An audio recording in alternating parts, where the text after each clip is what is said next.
It's Mira's first day on the job at the best bakery in town, and she's having a great time baking cupcakes with her coworkers. Until her manager, Hiromi, pulls her aside, which is super nerve wracking. Hiromi tells Mira that she needs to pick up the pace, because to hit the bakery's earnings goal, every baker should churn out 1,000 cupcakes per day. Mira suspects that goal might be out of reach, because the other bakers are sprinting around the kitchen like their hair is on fire. But instead of shouting, "What? That's ridiculous!" Mira says, "You've got it, boss. 1,000 cupcakes it is." As a manager, Hiromi has more authority and influence than Mira.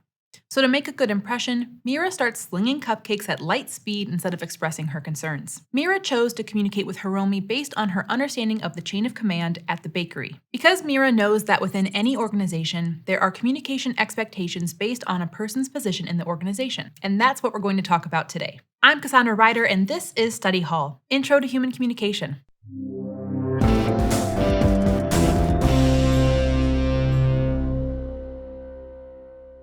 As employees of the best bakery in town, Mira and Hiromi are part of an organization. Organizations are groups of people that work together within a specific relational structure to achieve common goals, like hitting an earnings goal by baking 1,000 cupcakes a day. Most of us interact with organizations every day, like local businesses, global corporations, schools and unions, nonprofits, religious institutions, and government bodies. They can be small, like a mom and pop diner or a school, or really big, like the Catholic Church or a nation's military. And no matter the size, all organizations exist to serve a purpose or mission, like a bakery providing delicious cupcakes to locals who have a sweet tooth. In order to effectively fulfill an organization's purpose or mission, the people who make up an organization are assigned to specific positions that correspond to their skill level and experience. Like, as a new employee with no prior experience, Mira is assigned to the position of novice baker.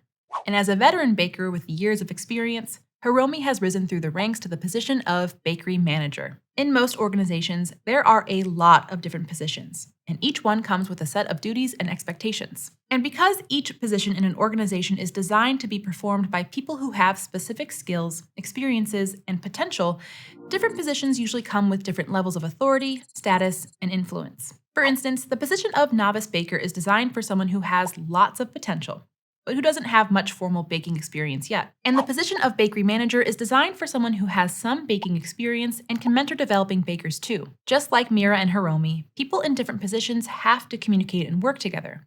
Because if one part of the organization stops working properly, it hurts the other parts of the organization. So to help people understand how to interact with each other, organizations create a pattern of relationships between different positions, which is known as structure. And because each position has a different status, skill set, and level of authority within the organization, the structure is usually arranged into a tiered ranking system called a hierarchy. Hierarchies can be structured in different ways, but they often look like a pyramid with multiple levels. And each position is assigned to a level of the hierarchy based on the role it plays in helping the organization function. At the top of the hierarchy are the people with the most authority and influence over the organization as a whole, like CEOs, presidents, and department heads. And as we move down through the levels of the hierarchy, we see people who are just as important to keeping the organization functioning, but who have less authority and influence over the organization as a whole. Let's head back to the best bakery in town to take a closer look at how hierarchies work.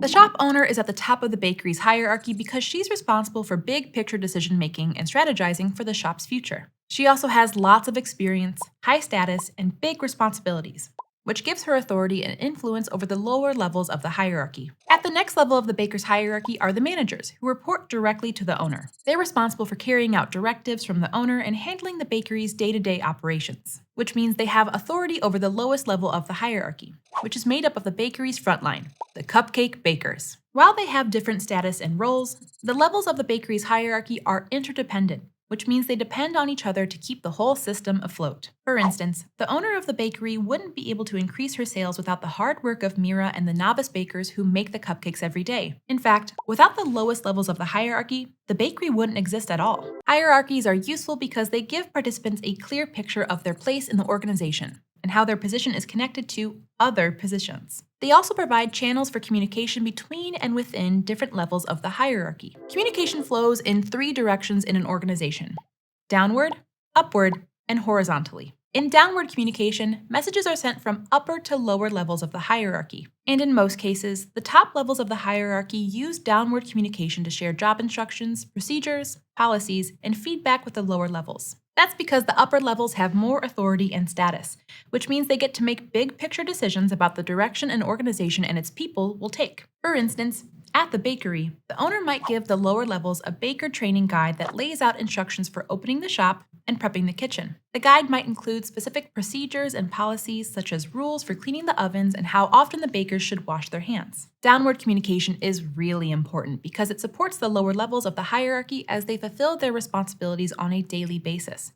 And that helps the organization as a whole stay on track and achieve its goals. But messages also flow upward in an organization, which is called, you guessed it, upward communication. The lower levels of a hierarchy use upward communication to ask questions, report problems, give feedback, and share information with the upper levels. The upper levels are in charge of the organization's decision-making processes, core resources, and incentives and rewards, like raises and promotions, which means the lower levels can use upward communication to access support and resources, express their thoughts and feelings, and show that they're meeting expectations. For instance, the bakery manager, Hiromi, might fill out a checklist of tasks and write a memo to the bakery owners letting them know that she fulfilled her responsibilities during each shift. And at the end of the year, Hiromi might fill out a performance review for each novice baker and send them to the owner so she can make decisions about raises and promotions. Without effective upward communication, organizations can fall apart pretty quickly. Like, if Hiromi forgets to submit an expense report, that can affect the bakery's finances, which means that it's really important for the upper levels to provide feedback loops so the lower levels have accessible ways to express themselves. Providing those feedback loops can make the lower levels feel like their perspective is valued within the organization,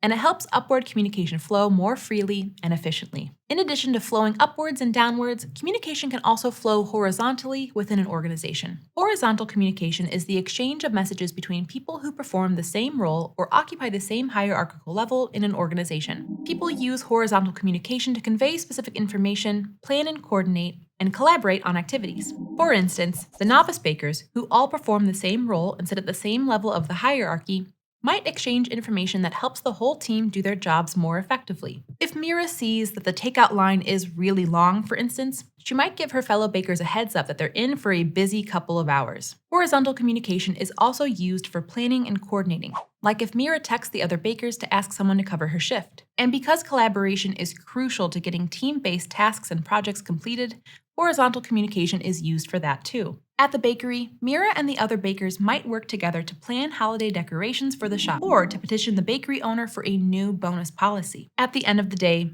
horizontal communication exists to help operations run more smoothly within an organization. People in the same role or level of the hierarchy can use horizontal communication to solve small-scale problems and collaborate to achieve goals without having to go up or down in the hierarchy for every little thing. Which is important because in most cases, horizontal communication is the most accessible type of communication in an organization. And building strong connections with the people who are in similar roles can make our experiences more fun and rewarding. Whether we're using upward, downward, or horizontal communication, our position in the organizational hierarchy influences the way we approach each type of communication. That's because different degrees of status, authority, and importance are attached to different levels and different positions within an organizational hierarchy. And our awareness of our position within the hierarchy and in relation to others provides context for how we communicate upward, downward, and horizontal messages. Let's take the different positions at the bakery as an example. Say the novice bakers are struggling to meet the company-wide goal of baking 1,000 cupcakes per baker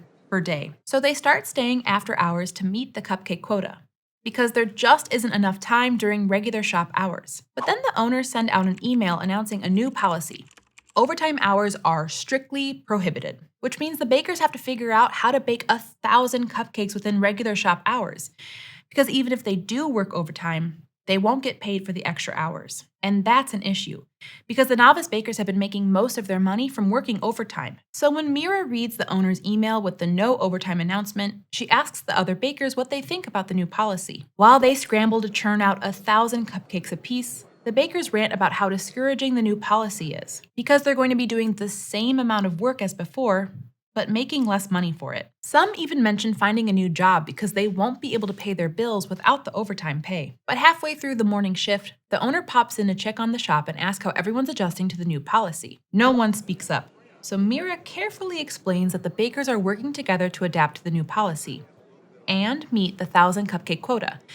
but that everyone feels discouraged because getting all that work done in fewer hours is going to be tough. So Mira asks if the owner could set up a team meeting to discuss strategies for hitting the cupcake quota during allotted hours and ensuring the workload is manageable for everyone. The horizontal communication between bakers, who all hold the same position at the shop, looks different from the upward communication between Mira and the shop owner, who hold different positions. So while Mira still expresses the team's feelings about the policy and the challenges they're experiencing, she leaves out the part about how people are thinking about quitting. That's because we want to protect our reputation with our superiors, and the shop owner has the authority to let people go if it seems like they aren't dedicated to the job. So Mira and the whole team adjust their communication in order to preserve their image with the boss, which is normal. In organizations of all kinds, people change how they communicate based on what they know about their position and the positions of others, because making sure our messages are right for the context keeps our organizations running smoothly and shows others that we understand our role in the hierarchy. No matter how big the organization or what level of the hierarchy our role places us in, we have to remember that our interactions with other members are what create the organization. Because at the end of the day, organizations are made up of people. And without the interactions we have with our coworkers, customers, and other people who have an interest in making them successful, our organizations just wouldn't exist. Thanks for watching Study Hall, Intro to Human Communication, which is part of the Study Hall project, a partnership between ASU and Crash Course. If you liked this video and want to keep learning with us, be sure to subscribe. You can learn more about Study Hall and the videos produced by Crash Course and ASU in the links in the description. See you next time!